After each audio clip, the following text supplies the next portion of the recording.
Hello my dear student, आप सभी को नमस्कार। राम राम, सत श्री अकाल, राधे राधे, जय श्री कृष्णा। आप देख रहे हैं हाई फाई एकेडमी मोतीपुर। इस चैनल से जुड़े रहें और वीडियो के अंत तक बने रहें। करते हैं क्लास को स्टार्ट विदाउट बकवास, सीधा क्लास। आप जो है पढ़ने के लिए चल पड़े हैं? नहीं, पढ़ने के लिए चल पड़े हैं आप? बिल्कुल जो है निराश हताश हो चुके हैं। आपको कुछ भी जो है समझ में नहीं आ रहा है।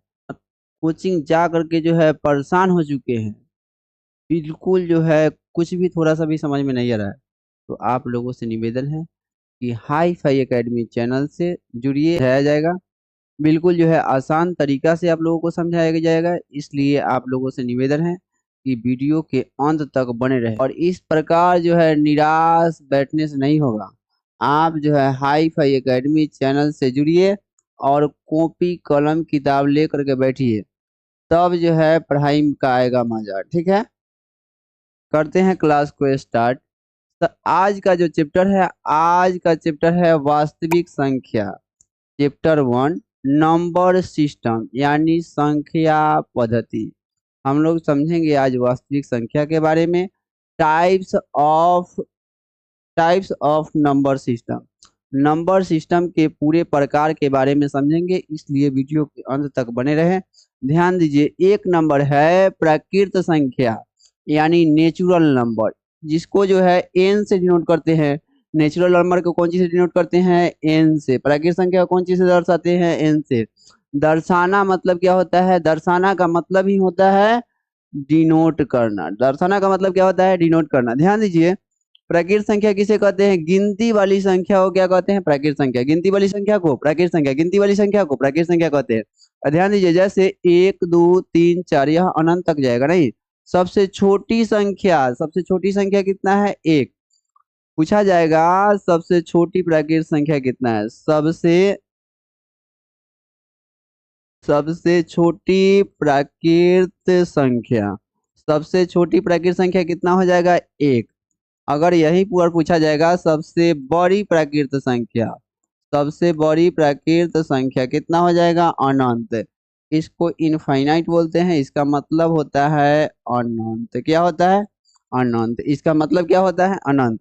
सबसे छोटी प्राकृत संख्या 1, सबसे बड़ी प्राकृत संख्या अनंत, सबसे बड़ी प्राकृत संख्या अनंत, सबसे छोटी प्राकृत संख्या 1। अब हम लोग समझ गए प्राकृत संख्या, समझ गए। दूसरा समझेंगे पूर्ण संख्या। दूसरा क्या है? पूर्ण संख्या।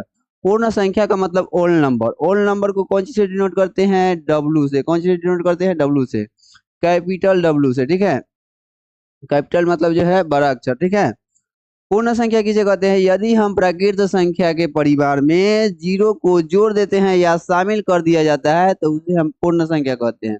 जैसे 0 1 2 3 डॉट डॉट अनंत तक, नहीं अनंत तक जाएगा। अब यहाँ पूछा जाएगा आप लोगों से सबसे सबसे छोटी पूर्ण संख्या, सबसे छोटी पूर्ण संख्या, सबसे छोटी पूर्ण संख्या कितना हो जाएगा? छोटी पूर्ण संख्या कितना होगा? 0। पूछा जाएगा सबसे बड़ी पूर्ण संख्या कितना हो जाएगा? सबसे बड़ी पूर्ण संख्या अनंत। सबसे बड़ी पूर्ण संख्या कितना होगा? अनंत हो जाएगा। अब जो है हम लोग दो बातें सीखें, प्राकृत संख्या और पूर्ण संख्या। प्राकृत संख्या किसे कहते हैं? गिनती वाली संख्या को प्राकृत संख्या कहते हैं। गिनती वाली संख्या को प्राकृत संख्या। और प्राकृत संख्या के परिवार में जब जीरो को शामिल कर देते हैं उसे कहते हैं पूर्ण संख्या। उसे क्या कहते हैं? पूर्ण संख्या। यह भी बात सीखे हम लोग कि सबसे छोटी प्राकृत संख्या 1 होता है, सबसे बड़ी प्राकृत संख्या अनंत होता है, सबसे छोटी पूर्ण संख्या 0 होता है, सबसे बड़ी पूर्ण संख्या जो है अनंत होता है। आगे नेक्स्ट जो है, अब जो है इस सिंबल की सहायता से हम अच्छा तरीका से समझेंगे। यहाँ आप देख रहे होंगे इमोजी, नहीं यहाँ पर इमोजी लिखा है, नहीं यहाँ इशारा कर रही है कि आप जो है इस सिंबल के सहारा से बिल्कुल आसान तरीका से आप समझ सकते हैं।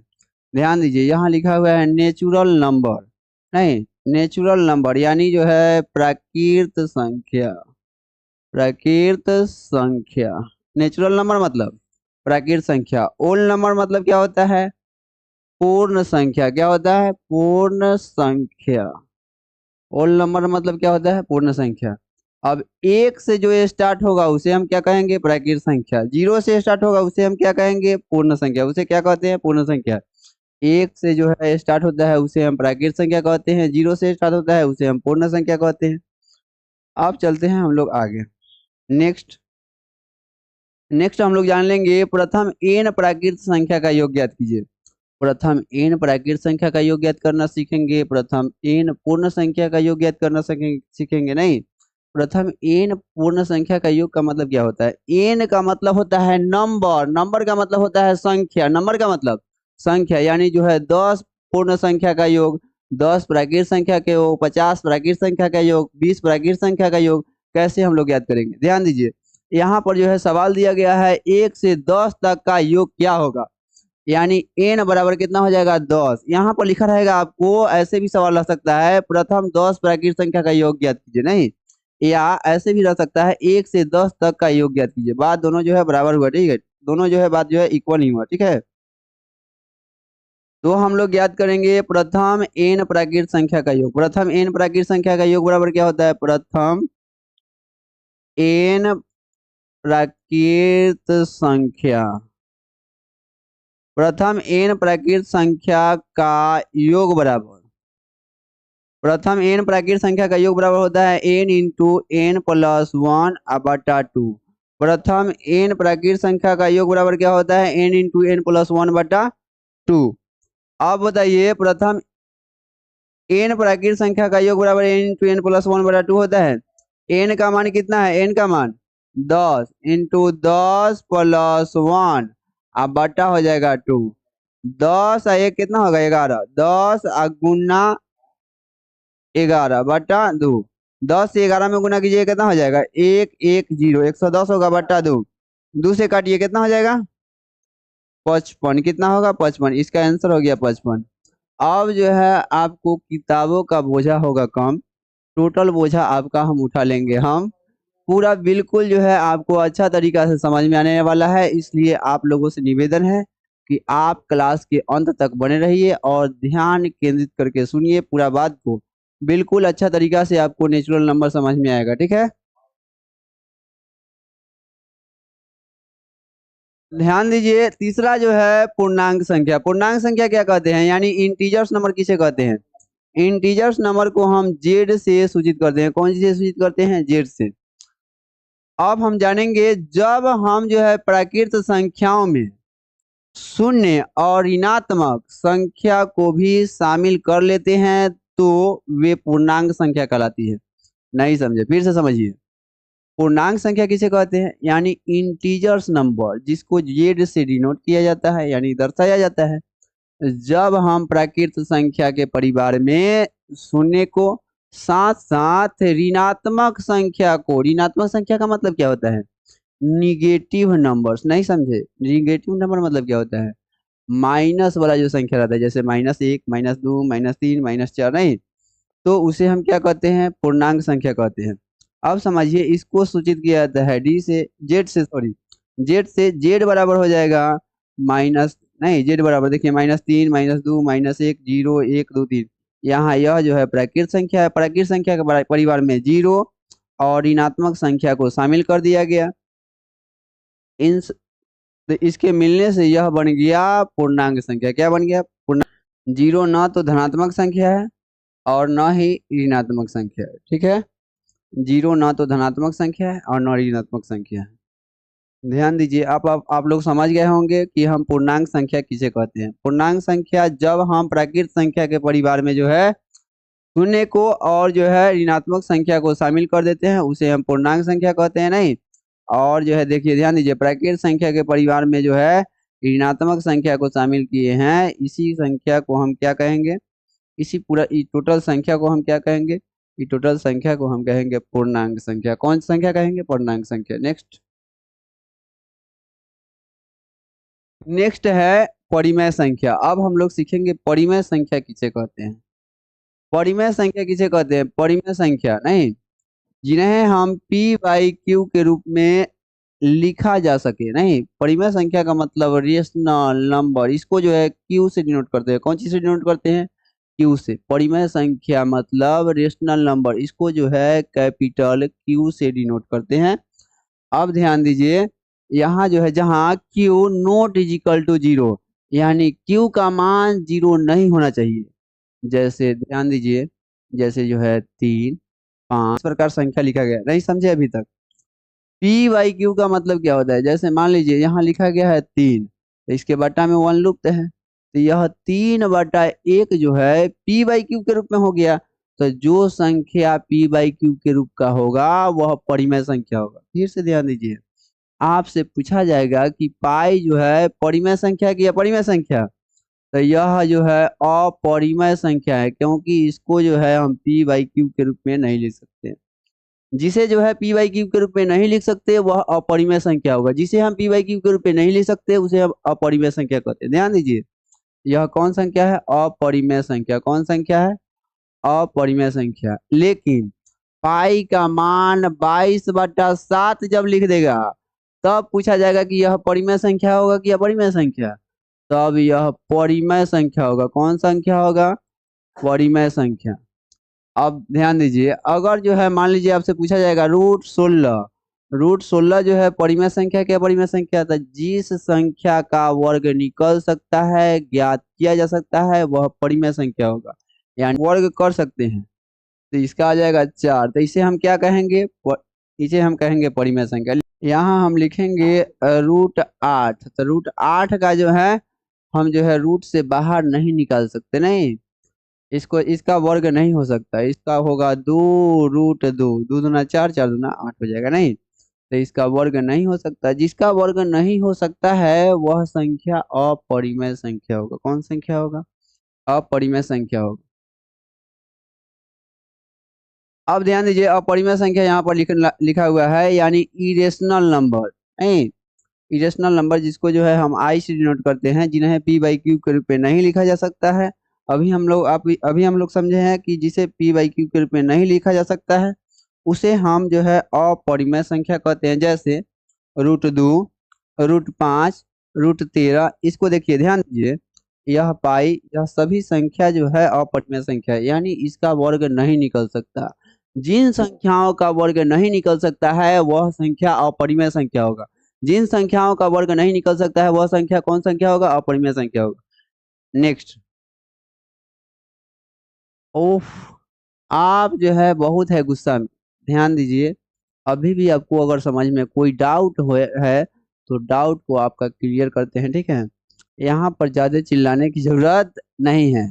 ध्यान दीजिए, यहाँ पर √19, यह नेक्स्ट है, छठा है सम संख्या, यानी इवन नंबर। अब हम लोग सम संख्या और विषम संख्या के बारे में समझने वाले हैं। ध्यान दीजिए अच्छा से, आप लोग बेहतरीन ढंग से हम लोग समझेंगे। विषम सम संख्या किसे कहते हैं? वे संख्याएं जो 2 से पूरी तरह से विभाजित हो जाती है। वे संख्याएं जो 2 से पूरी तरीका से विभाजित हो जाता है उसे हम क्या कहते हैं? उसे हम कहते हैं सम संख्या। क्या कहते हैं? जो संख्याएं जो है 2 से पूरी तरीका से विभाजित हो जाता है उसे हम क्या कहते हैं? उसे हम कहते हैं सम संख्या, यानी इवन नंबर। क्या कहते हैं? Even number. ध्यान दीजिए, अर्थात भाग देने पर इसका शेषफल कितना आता है? 0। भाग देते हैं तो इसका शेषफल कितना आता है? 0। नहीं समझे?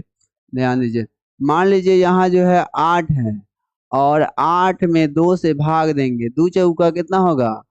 8। 8 में से 8 घटाएंगे कितना आ जाएगा? 0, यानी शेषफल कितना आ गया? 0। शेषफल कितना आया?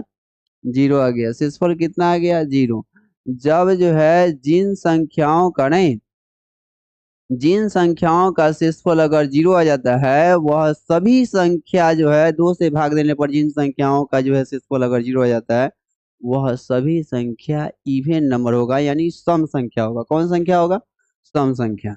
अब ध्यान दीजिए, इसका पहचान क्या है? इन संख्याओं के अंत में इकाई के स्थान पर क्या रहता है? 0 रहता है, 2 रहता है, 4 रहता है, 6 रहता है, 8 आता है। नहीं, अगर मान लीजिए बड़ा संख्या रहेगा जैसे 5, 7, 9, 8, 4, तब जो है आपको जो है सम संख्या को पहचानना हो जाएगा मुश्किल, इसको जो है कैसे हम पहचान सकते हैं कि इसके इकाई के स्थान पर जो है 0 2 4 6 8 अगर रहेगा तो वह सभी संख्या जो है कौन संख्या होगा, इवन नंबर यानी सम संख्या होगा। कौन संख्या हो जाएगा, सम संख्या। देखिए ध्यान दीजिए, यह जो है लास्ट में कितना है 4, यानी यह कौन सा संख्या होगा, सम संख्या होगा। कौन संख्या होगा, सम संख्या।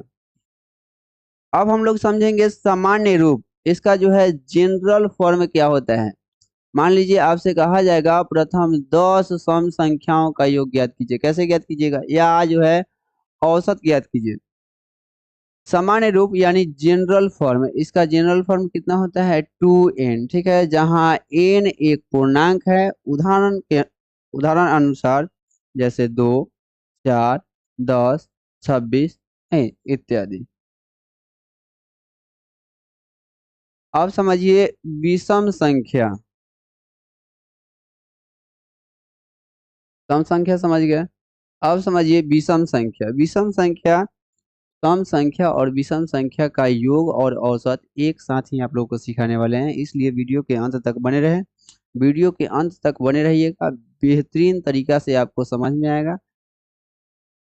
विषम संख्या किसे कहते हैं, यानी ऑड नंबर्स वे संख्याएं जो 2 से पूरी तरह से विभाजित नहीं होती है, यानी 2 से पूरी तरीका से विभाजित नहीं होता है, वह सभी संख्या विषम संख्या होगा। कौन संख्या होगा, विषम संख्या।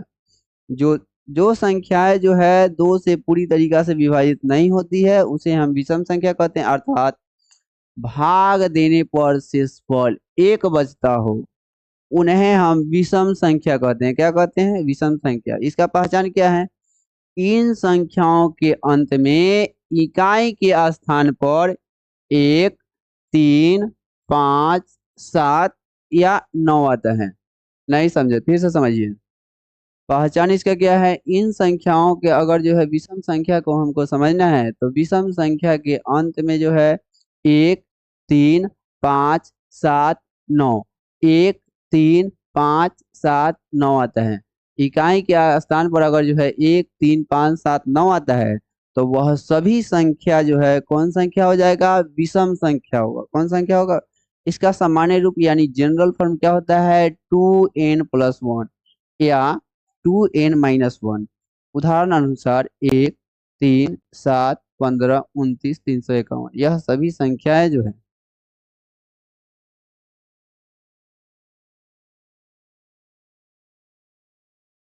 अब हम लोग जो है इसको बिल्कुल जो है इवन नंबर को और ऑड नंबर को, यानी सम संख्या को और विषम संख्या को बिल्कुल अच्छा तरीका से करेंगे ऑपरेशन। बिल्कुल अच्छा तरीका से आपको हम समझाने वाले हैं, इसलिए वीडियो के अंत तक बने रहिए। ध्यान दीजिए, क्रिया मतलब ऑपरेशन समझिए, इसका नियम, इसका उदाहरण, सभी चीजें हम समझने वाले हैं। सबसे पहले जोड़ का नियम को हम लोग समझेंगे। अगर मान लीजिए सम प्लस सम रहेगा, सम और प्लस सम, तो क्या कौन संख्या आएगा, सम संख्या। नहीं समझे, अगर सम संख्या और सम संख्या को जोड़ा जाएगा तो सम संख्या ही प्राप्त होगा। सम संख्या और सम संख्या को जोड़ा जाएगा। यहाँ देखिए 4 जो है कौन संख्या है, सम संख्या। 6 जो है कौन संख्या है, सम संख्या।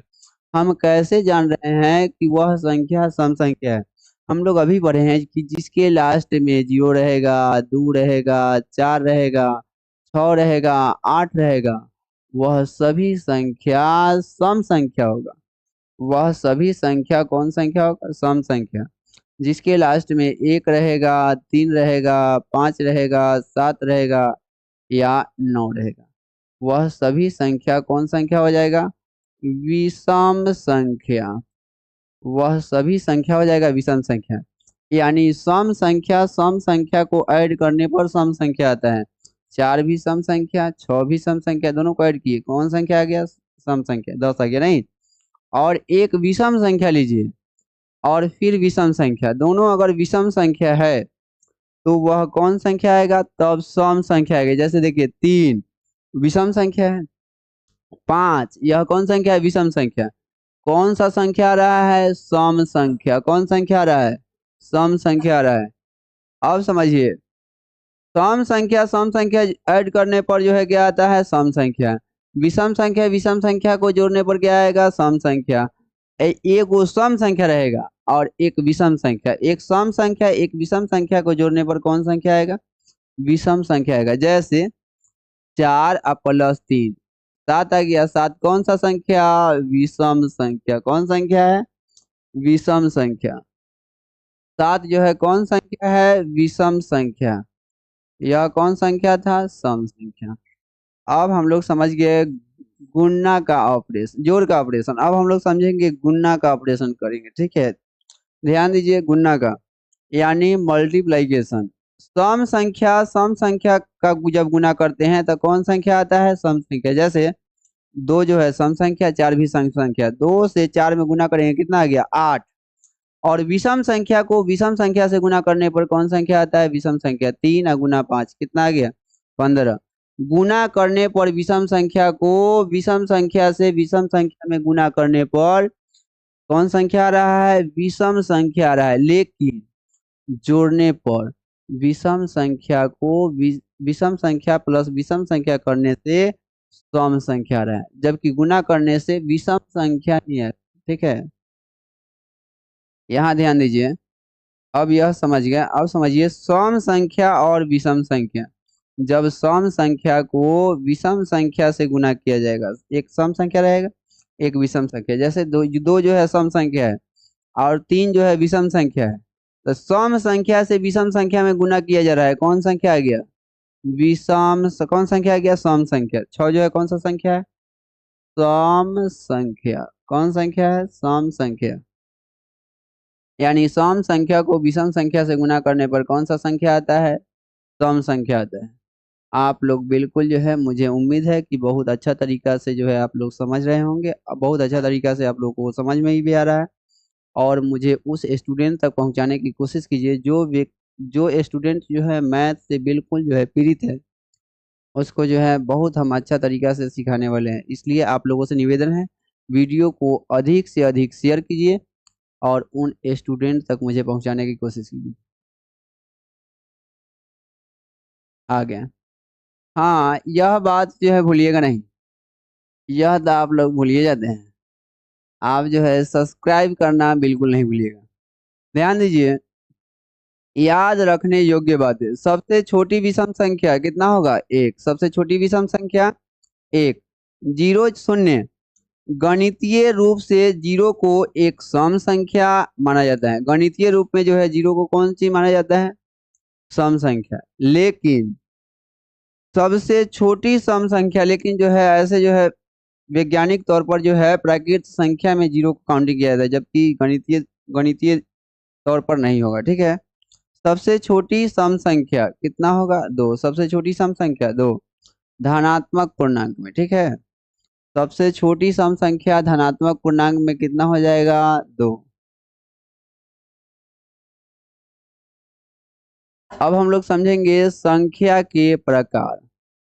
और संख्या के प्रकार क्या है, सम संख्या और विषम संख्या। अभी हम लोग समझे हैं सम संख्या और विषम संख्या। हाँ, आप लोगों को हम बोले हुए थे कि सम संख्या का औसत ज्ञात करना और सम संख्या का योग ज्ञात करना सिखाएंगे। अभी आप लोग सीखिएगा सम संख्या का योग। और ऐसे आप लोग पोज मारते नहीं, ऐसे पोज नहीं मारना है। ध्यान दीजिए, आप जो है ध्यान दीजिए, मैथ जो है सीख रहे हैं तो मैथ को बिल्कुल जो है हल्का में नहीं लेने का, ठीक है। आपको जो है कॉपी पर लिखना पड़ेगा, तब जो है आपको अच्छा तरीका से समझ में आएगा। ऐसा नहीं कि वीडियो देख लिए तो आपका काम बन जाएगा, ठीक है। सम संख्या, प्रथम n सम संख्याओं का योग। प्रथम n सम संख्याओं का योग ज्ञात करना रहेगा तो n इंटू एन प्लस 1। अगर प्रथम n संख्याओं का औसत ज्ञात करना रहेगा तो n प्लस 1 होगा। देखिए दोनों में जो है फर्क है, n इंटू एन प्लस 1 और यहाँ पर है n प्लस 1। पहले हम लोग सीखते हैं, अभी जो है हम लोग सीखते हैं n संख्याओं का योग ज्ञात करना। यानी प्रथम जो है 10 सम संख्याओं का योग, प्रथम 20 सम संख्याओं का योग नहीं, और प्रथम 10 n संख्याओं का औसत भी ज्ञात करना सिखाएंगे आप लोगों को। विषम संख्या का याद कर लीजिए, प्रथम n संख्याओं का योग बराबर n स्क्वायर होता है। यहाँ लिखा रहेगा प्रथम विषम संख्याओं का, नहीं, प्रथम विषम n संख्याओं का योग कितना होगा, n स्क्वायर। इसको याद कर लीजिए। अगर जो है एवरेज रहेगा, औसत रहेगा तो n हो जाएगा, ठीक है। अगर योग रहेगा तो n स्क्वायर और औसत रहेगा तो n हो जाएगा।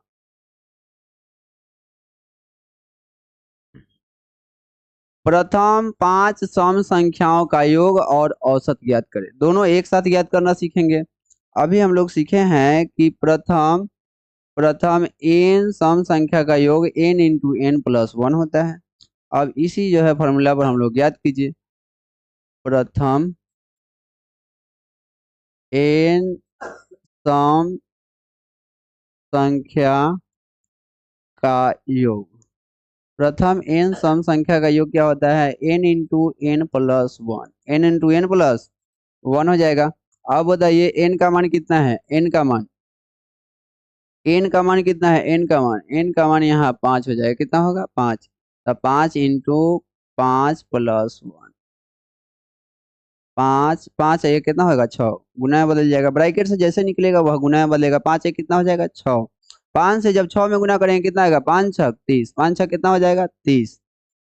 अब अब हम लोग ज्ञात कर लिए योग। कौन सी ज्ञात किए, योग। अब हम लोग ज्ञात करेंगे औसत। अगर आपको ज्ञात करना रहेगा औसत, प्रथम n सम संख्या का औसत,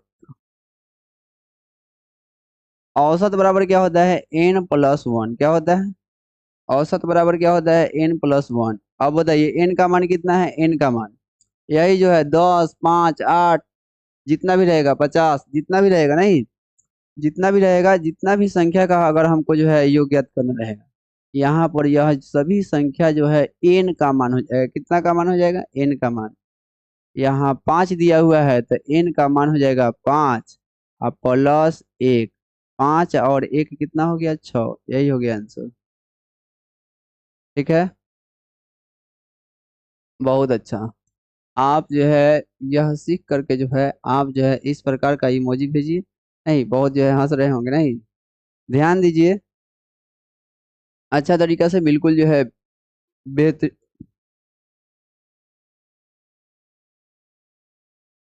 नेक्स्ट जो है हम लोग सीखेंगे प्रथम विषम संख्या। अभी हम लोग सीखे हैं सम संख्या, अब हम लोग सीखेंगे विषम संख्या। कौन संख्या सीखेंगे, विषम संख्या। प्रथम 5 विषम संख्या का योग ज्ञात कीजिए या औसत। औसत और योग दोनों सीखेंगे। प्रथम n विषम संख्या का योग,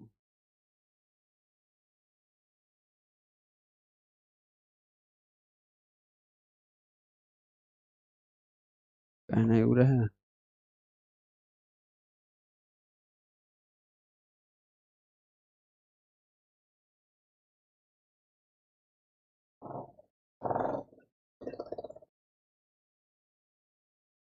प्रथम n विषम संख्या का योग, प्रथम n विषम संख्या का योग। प्रथम n विषम संख्या का योग क्या हो जाएगा, n स्क्वायर। क्या होता है, n स्क्वायर। योग ज्ञात करना रहेगा तो n स्क्वायर। अगर जो है हमको औसत ज्ञात करना है n हो जाएगा।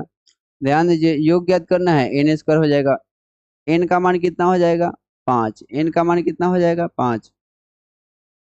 यहाँ हो जाएगा 5 का स्क्वायर। 5 का स्क्वायर कर दीजिए, कितना होगा, 5 गुना 5। स्क्वायर का मतलब 2 बार, नहीं, जितना पावर है उतना बार लिखिए। 5 गुना 5 कितना हो जाएगा, 25। अब ध्यान दीजिए, ज्ञात कीजिए औसत।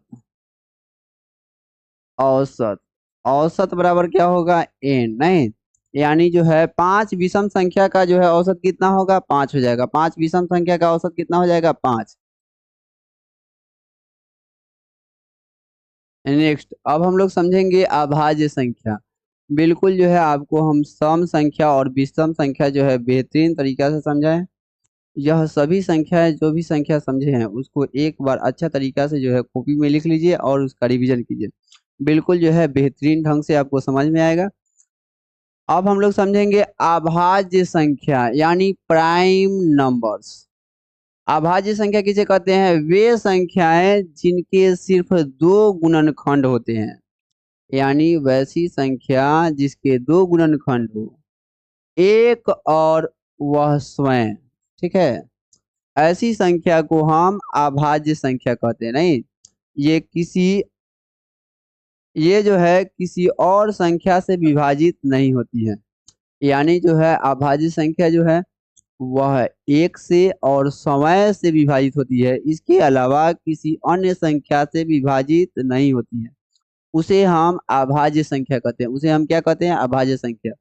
वैसी संख्या, ध्यान दीजिए, वैसी संख्या जो संख्या जो है एक से जो संख्या जो है एक से और समय से विभाजित होती है, इसके अलावा किसी अन्य संख्या से विभाजित नहीं होती है, उसे हम अभाज्य संख्या कहते हैं। ध्यान दीजिए, जैसे मान लीजिए यहाँ पर दो है, तो दो जो है किस किस संख्या से भाग लग सकता है? एक से भाग लग सकता है या दो से। किसी अन्य संख्या से भाग लग सकता है? नहीं लग सकता है। इसके बाद देखिए, ध्यान दीजिए, यहाँ लिखा हुआ है तीन। यहाँ तीन है, तीन जो है किस किस संख्या से भाग लग सकता है? एक से भाग लग सकता है और तीन से भाग लग सकता है। कितना से लग सकता है?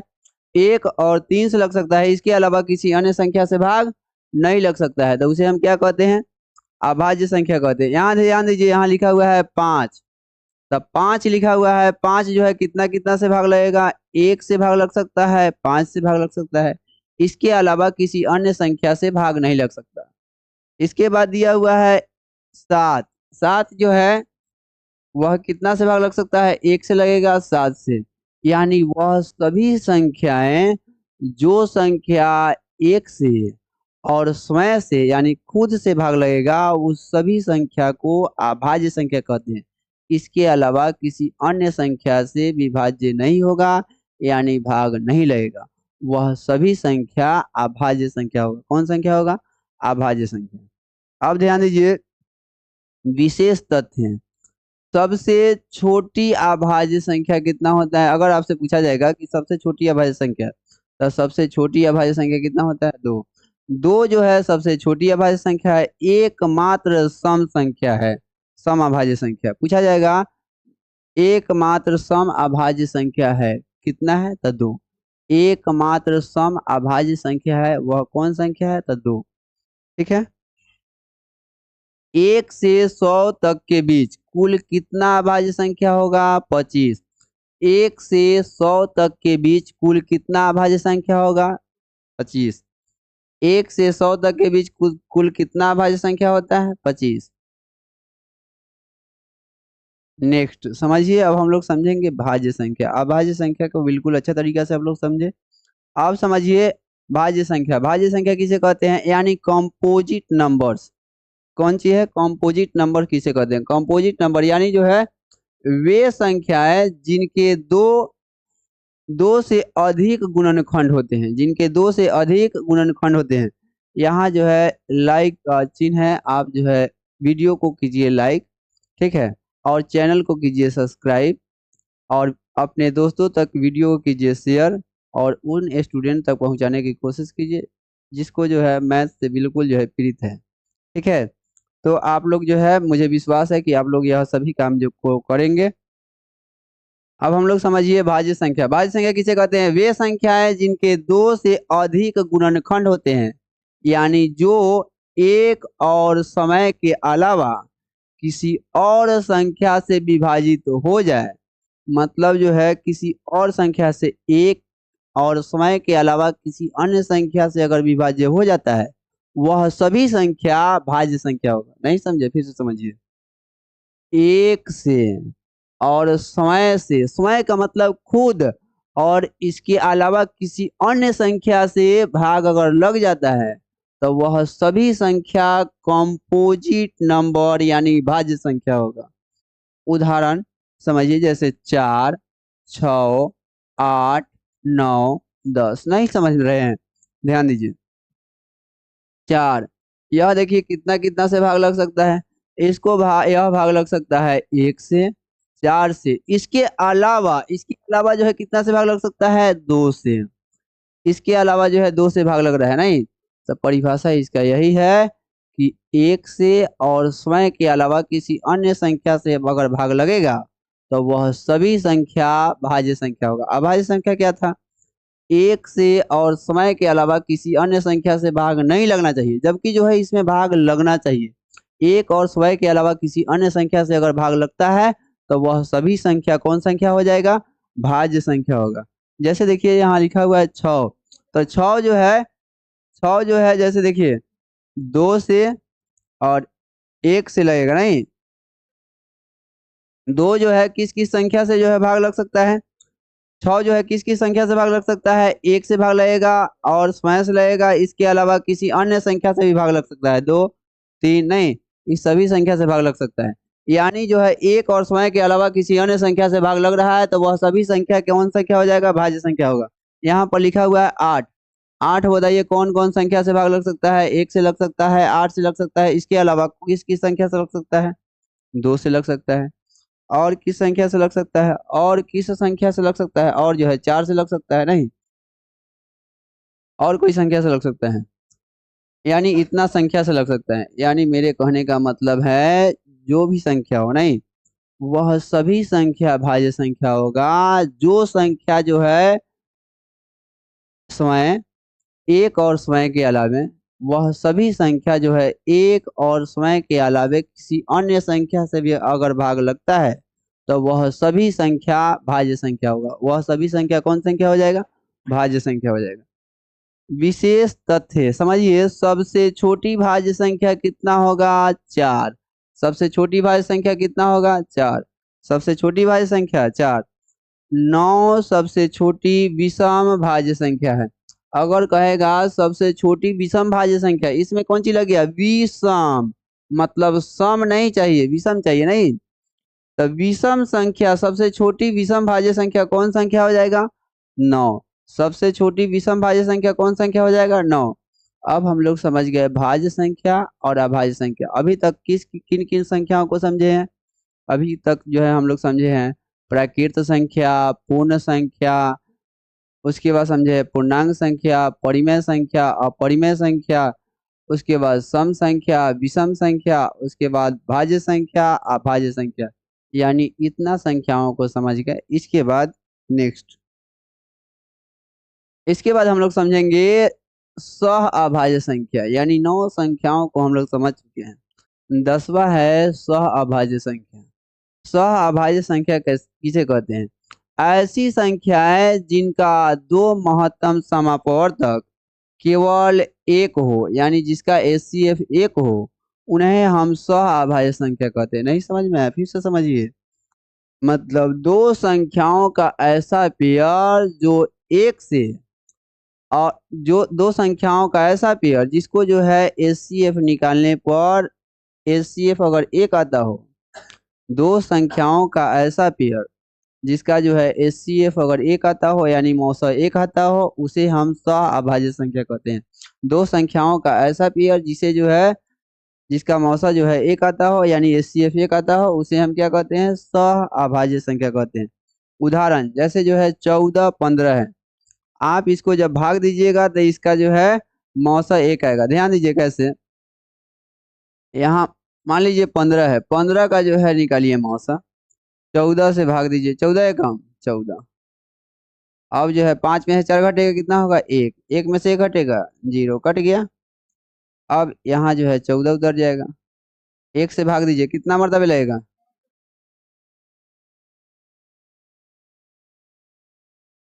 बताइए जल्दी, कितना मरतबे लगेगा?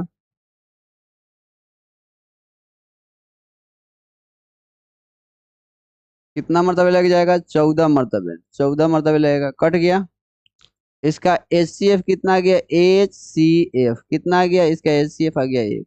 यानी 2 संख्याओं का ऐसा पेयर जिसका मौसा 1 आता है, वह